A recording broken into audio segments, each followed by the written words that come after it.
So welcome to everybody who is viewing our Cabrini World blog. We are about to undertake a new theme for this year, and that is the way we love, how our charism and values shape our ministries. Our charism calls us to be the bearers of love of Christ to the world. And how do we do that? We often talk about loving Jesus with all our hearts. And it's wonderful to be before the Blessed Sacrament or to be in prayer and tell Jesus we love him. But the way we most effectively demonstrate our love for Jesus is by how we love other people. The missionary sisters express this love in many different forms. We take care of South Sudanese refugees at the border of Uganda. We take care of newly arrived immigrants in New York City and Westchester.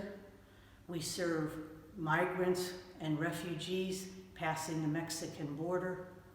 We work in healthcare in underserved areas, take care of refugee mental health in Australia, provide primary school and preschool for children who do not have access to those in Sao Paulo and Rio de Janeiro. In Argentina, we work in one of the most marginated communities, providing a school and a clinic. Those are the concrete ways that we give expression to the love of Christ in the world today. So what does it mean to be a Catholic organization? What does it mean to be a faith-based organization? It is the essence of what we do.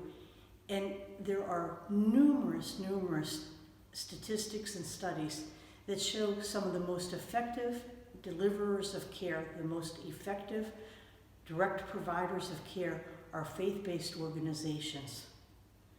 What is it that differentiates us from other organizations? When we work in the global south, particularly, often in Africa, we are the only people that are willing to be in remote areas where nobody else is willing to be.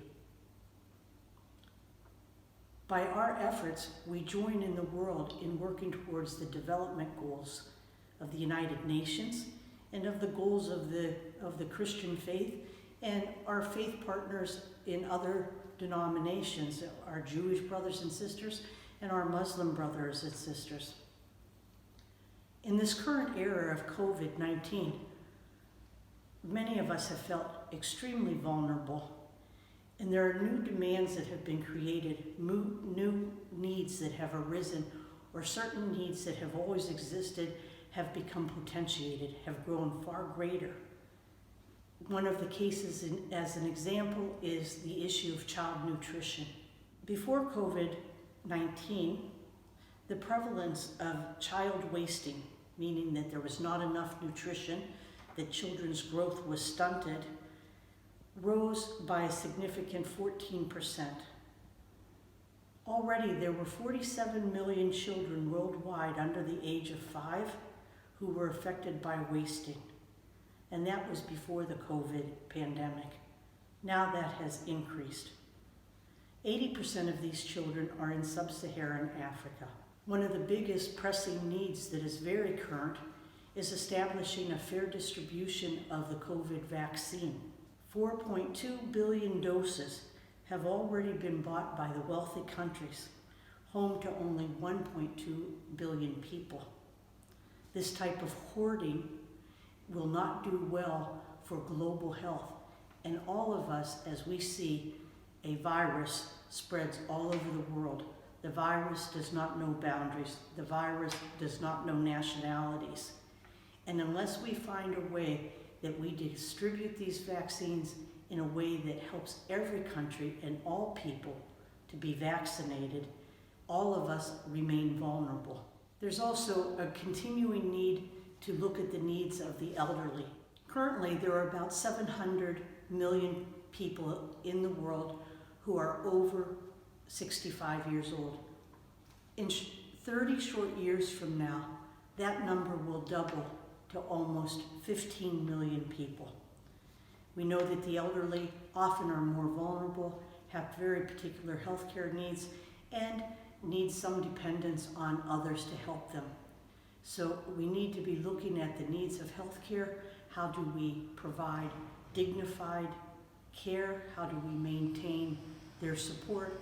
How do we help them stay connected with their families? We, as the Missionary Sisters of the Sacred Heart, have several care facilities for the elderly that provide excellent care, but we need to continue to look at how to be innovative and keep responding to the most pressing needs. Throughout the year, we will also address other issues that are important in showing and demonstrating how we love. Those will include issues regarding homelessness, human trafficking, interreligious dialogue, gender equality, building sustainable economies, and using technology, and working on behalf of climate change so that we no longer have a global world that is getting warmer and warmer. It is against this background that we say we, the faith-based organizations, need to exert the great influence that we already have, and we need to be able to be part of the policy makers, policy deciders about what happens, because our faith integrates faith and good science and proper Christian ethics in making those decisions. So we will invite some of you to contribute to this blog throughout the year, and hope that you enjoy all that will be presented.